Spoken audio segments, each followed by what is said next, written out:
Welcome to Sex Help for Smart People. I'm your host, Dr. Laura Jurgens, former science professor turned somatic sexologist and intimacy coach. This podcast is all about using evidence-based practices to help high-achieving women and their partners of all genders get the affection, connection, and great sex you want. So let's get at it. Hey everyone, welcome to episode 12. We are talking today about orgasming more during partner sex for people with vulvas. So cis women and NB or trans folks with vulvas. This is for you and your partners. It is super common to want to have more orgasms with partners, and we'll talk about why you might want that, how to get there, and what could get in the way. You'll also get an exercise to help you find your own unique path to success.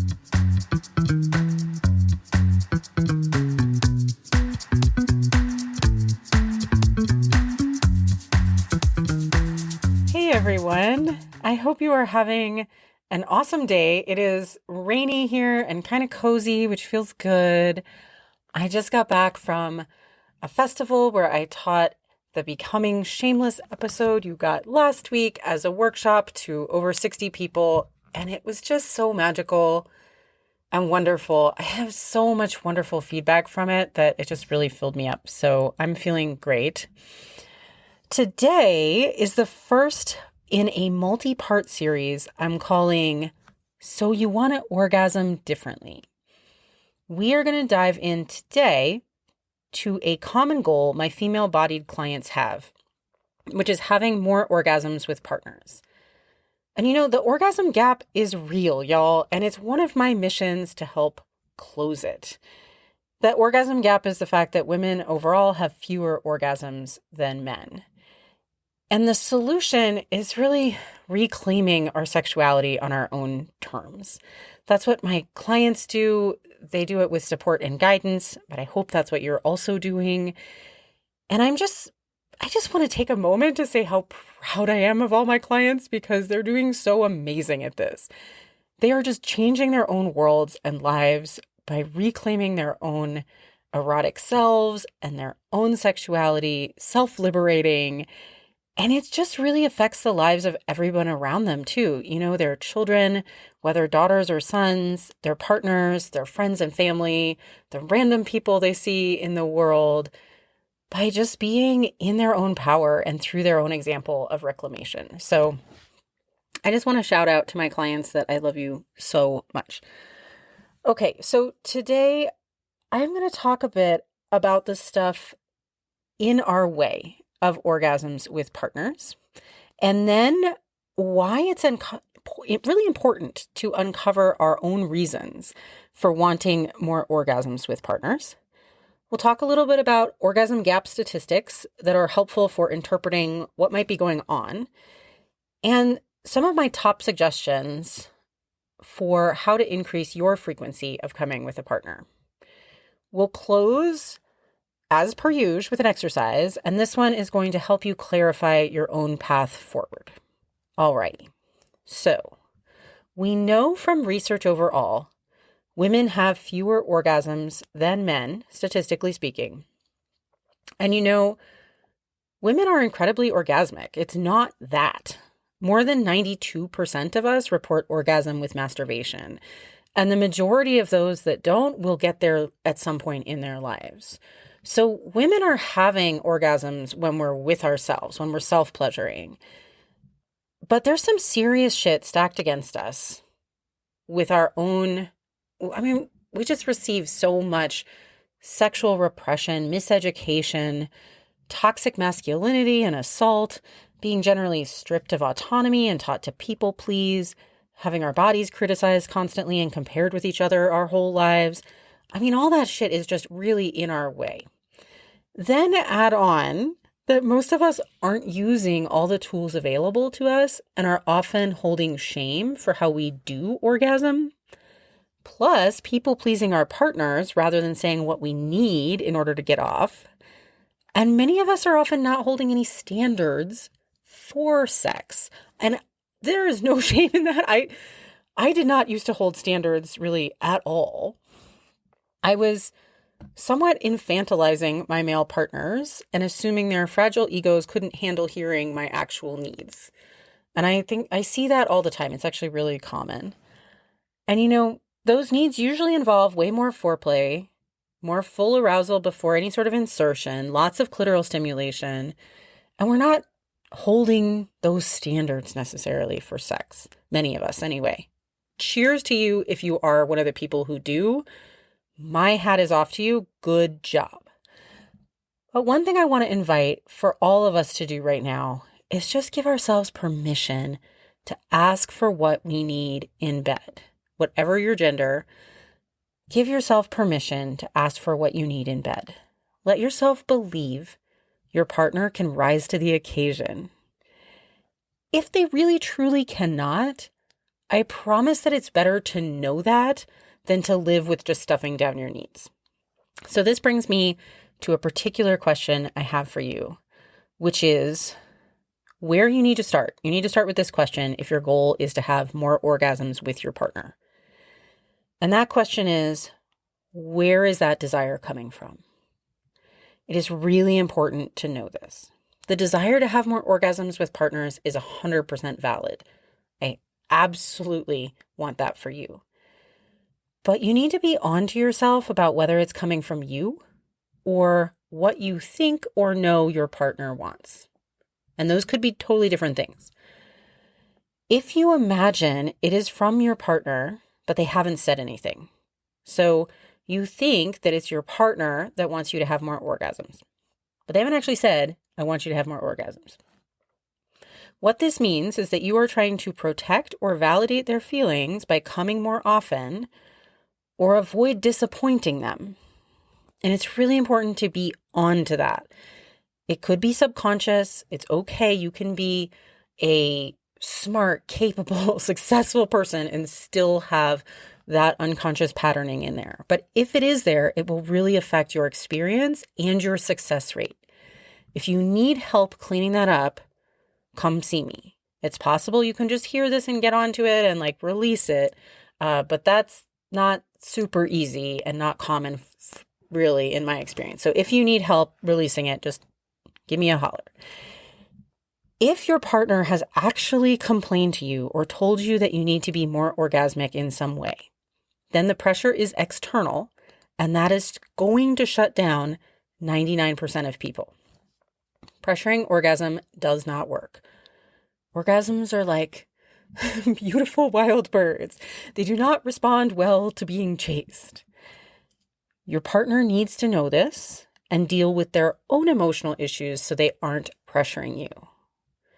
And if you are the one pressuring someone, the same thing here. You need to look at why their orgasm is so critical for your own self-validation, and you need to get some help learning to validate yourself and releasing that pressure, or you're really going to shut your partner down and make it very hard for them to actually do this thing that you would love and that they would probably really enjoy. So also invitation, come to me for help if you want. I have a couple open slots right now as people are just graduating, so get a consult. On the other hand, if neither of those situations are you and the desire is very clearly from you, you want to have new experiences, you want to have more pleasure, awesome. That is a reason that will help you be successful. And if it's kind of mixed, build that part up, the part that's for you, and see if you can release some of the other external pressures. All right. Once you're clear on your why, we can move on to the how. So some statistics are actually really helpful here. And I want to really use them to normalize the situation. It is so normal for women not to come in partner sex, particularly with a man. So, and I'm talking about heteronormative stuff here, so mostly cisgendered women, cisgendered men. That's who these studies are on. Men, and the studies are varied, right? But I'm going to give you the ballpark. So depending on the study, men report orgasms with sex between 80 and 95% of the time. lesbians having way more orgasms. So close to the statistically basically similar to men's reports, around 75 to 87% of the time. Unsurprisingly, heterosexual men way overestimate the orgasms their partners, their female partners, are having. But the truth is, so their estimates are off. The truth is women having sex with men report orgasms with partners less than 62% of the time. So more than a third of the time, not coming. And the vast majority of those orgasms that do occur, the 62%, are using clitoral stimulation to get there, not just insertion alone. So that's 70 to 80% of those orgasms. Only around 18% of women report orgasms with insertion-based intercourse alone. So the first thing you need to know if you want to orgasm more with a partner is that you will probably need to have clitoral stimulation. 70 to 80% of women are going to need that. So that is very normal. The easiest way to do that is to get a vibrator involved. And you can use a vibrator easily, even with a partner inside you with a penis or strap-on. And the dual stimulation is really great for a lot of people. If you have not tried that, it might be because you think it's somehow quote unquote unnatural, or you're worried about your partner's ego. Or maybe your partner's even expressed that they feel threatened somehow by a vibrator. But look, you use a fork when you eat. It's a handy tool, right? When you are faced with a salad, do you worry about your fork being unnatural? No. And if you are more worried about your partner's ego than your own pleasure, then also you should please come see me, because that is A, unnecessary, and B, is not doing any favors for your relationship, right? Overprotecting your partner out of either an idea that they can't handle, you using a tool that actually works to help your own pleasure, or the belief that that's the case, is not doing any favors for your relationship, I promise you. And using a vibe during partner sex is so normal and so common. So lots and lots of women are doing it. I would say, potentially the majority. I don't actually have any statistics on that, but at least the majority in my circles are definitely doing it. I certainly do it. I really recommend it. I strongly recommend a good cordless wand vibrator. Those are the kind with, they look like microphones, and they have like a big head on the big sort of bulbous head, some sort of adjustable power, but you don't need anything super fancy. It's normal to be shy about introducing it if that's new for you. So have a conversation about it when you are not having sex. Express your interest to your partner, and a supportive partner, which is, by the way, the only kind I recommend fucking. A supportive partner is going to be more than happy to support you having more orgasms. But, introduce it when you are not in the middle of sex so that both of you feel comfortable and kind of know this is what's going to happen if it's new, right? All right, so that's my number one tip. Get a wand vibrator, have a chat, and play with it. And the reason I recommend the wand vibrator is because it generally gives the best clitoral stimulation to the most amount of people.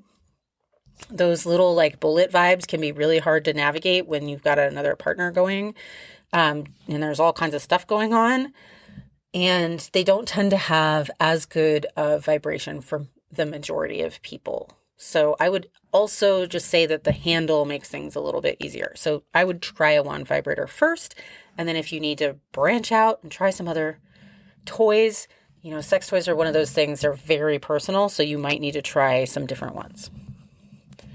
Other types of clitoral stimulation to try are with your own fingers during partner sex, with your partner's fingers if you have trained them well and they're really good at helping you orgasm with their fingers, or with oral sex. Just make sure at some point during your sexy times, you get lots of clitoral stimulation directly in a way that feels good for you for as long as you need it. There is no shame in taking a while. Take your time. It's not a race.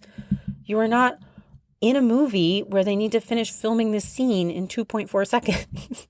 Extend your pleasure. Have a nice time. It is good for everybody. Anybody who's going to get overly impatient about that isn't really like worth their salt as a lover, right? So go ahead, take your time. All right, number 2.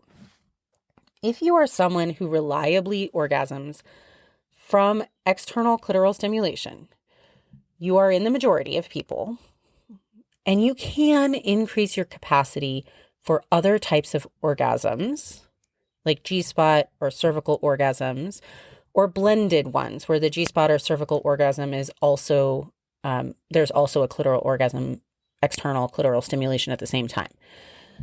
But I don't recommend trying to learn to orgasm from insertion alone as a goal.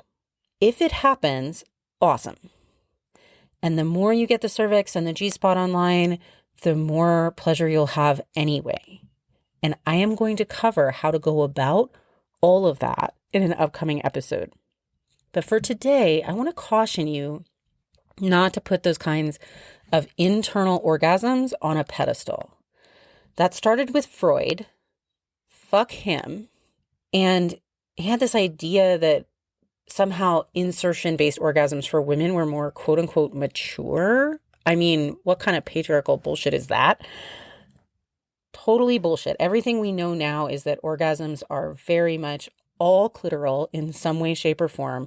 You're just either accessing the clitoris directly from the tip that's on the outside of the body, or you're accessing it from the internal, sort of through the vaginal wall. That's the thought today, anyway. But those orgasms are wonderful. They're great, but they're no better than clitoral orgasms. It doesn't make you a better person. And they're generally harder for most women to bring online. They take a lot of patience, and you can get really frustrated easily if you're hanging your hat on that being sort of the end-all be-all. So I want you to take a moment and just let the way your body comes most easily be wonderful. Whatever works for you is great, and we just want to get you to have more of it. So focus first on making sure you're reliably orgasming with partner sex in any way that works for you, and then start mixing in some other options that could take a while to learn. Okay? If you are, on the other hand, someone who needs a lot of G-spot or cervical stimulation to orgasm, and you are not getting the right stimulation with your partner, that's another really common issue and another common reason women might not be coming as much as men during sex. So you need that G-spot or cervical stimulation, but you're just not getting the right stimulation with your particular partner.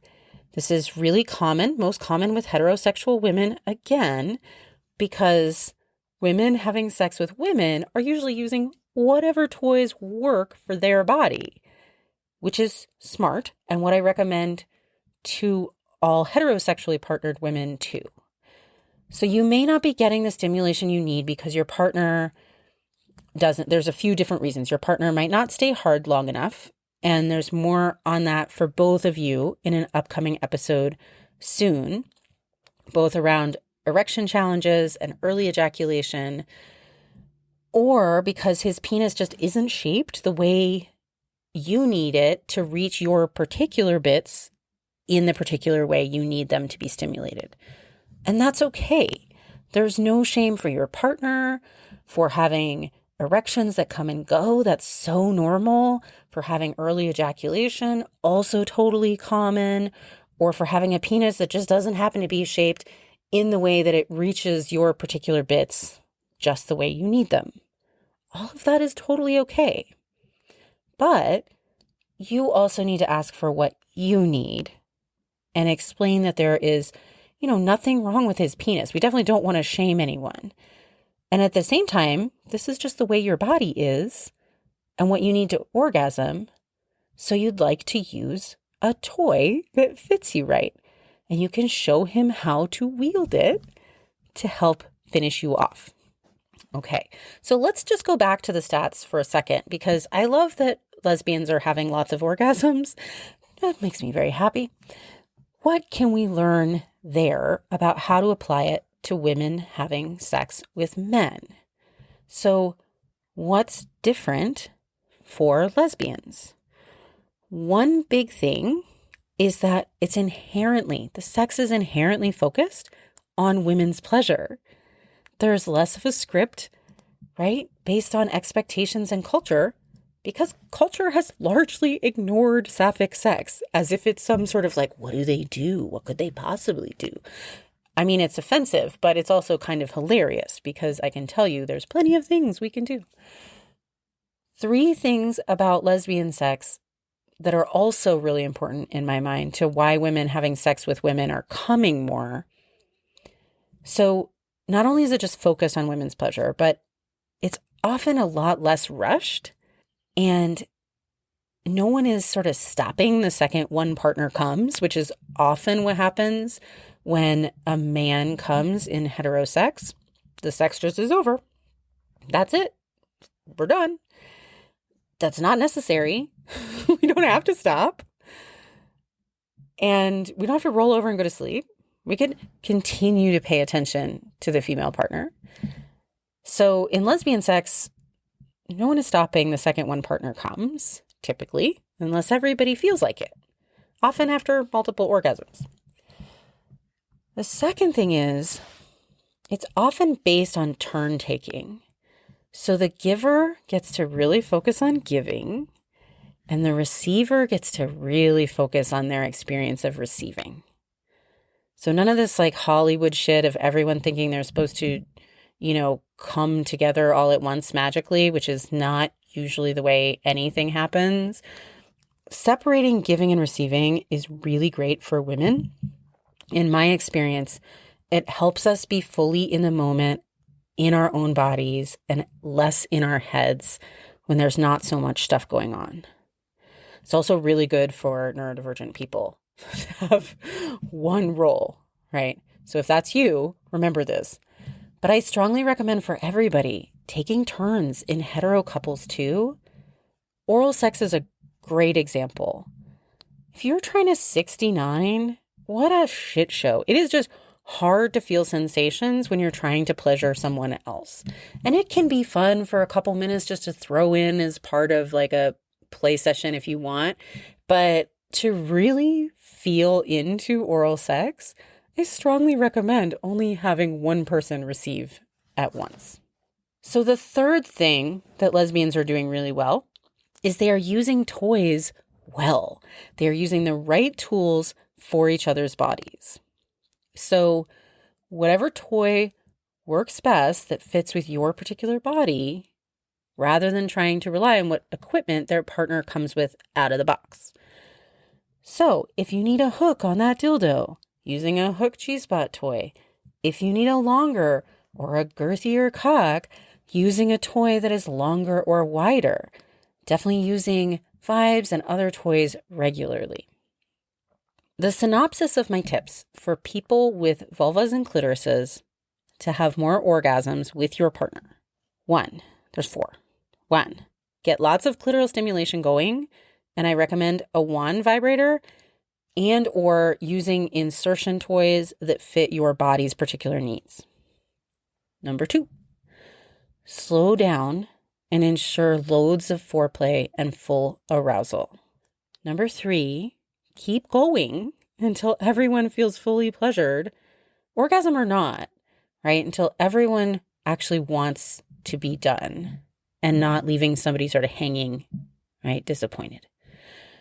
Number 4, take turns really focusing on one person at a time. All right. So your exercise today is a journal one. So you're going to want to grab a journal. And if you're listening to this in the car, just, come back to it. 1, I want you to write down, what are all the reasons that I want to orgasm more with a partner? And I want you to really challenge yourself to list all of them here. without judgment, just let them all out.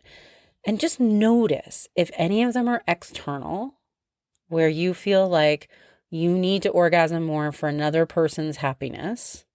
Can you release that easily, or do you need help because it feels sticky? So just get really honest with yourself about that. Number 2, I want you to write down what comes up for you when you think about using a vibrator or dildo with your partner, asking for more foreplay, or sticking with sex longer until you orgasm. Ask yourself what comes up when you think about implementing my top 4, right? Write down all the thoughts and feelings because it's so important for you to know these things. They are there whether you acknowledge them or not.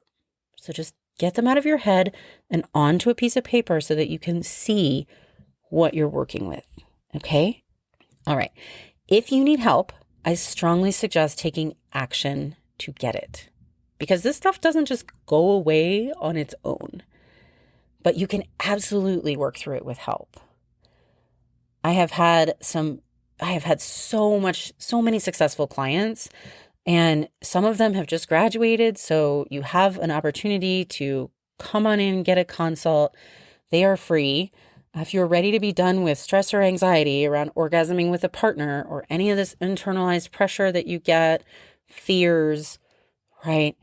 Come see me. All right. I wish you a wonderful week ahead, and I will see you here next time. If this podcast was helpful for you, please consider going to Apple Podcasts or Spotify and leaving a 5-star review. Not only do I really appreciate your time doing that, but 5-star reviews really boost the show visibility, which helps people just like you who need it be able to find it. Thank you so much. I'll see you here next week.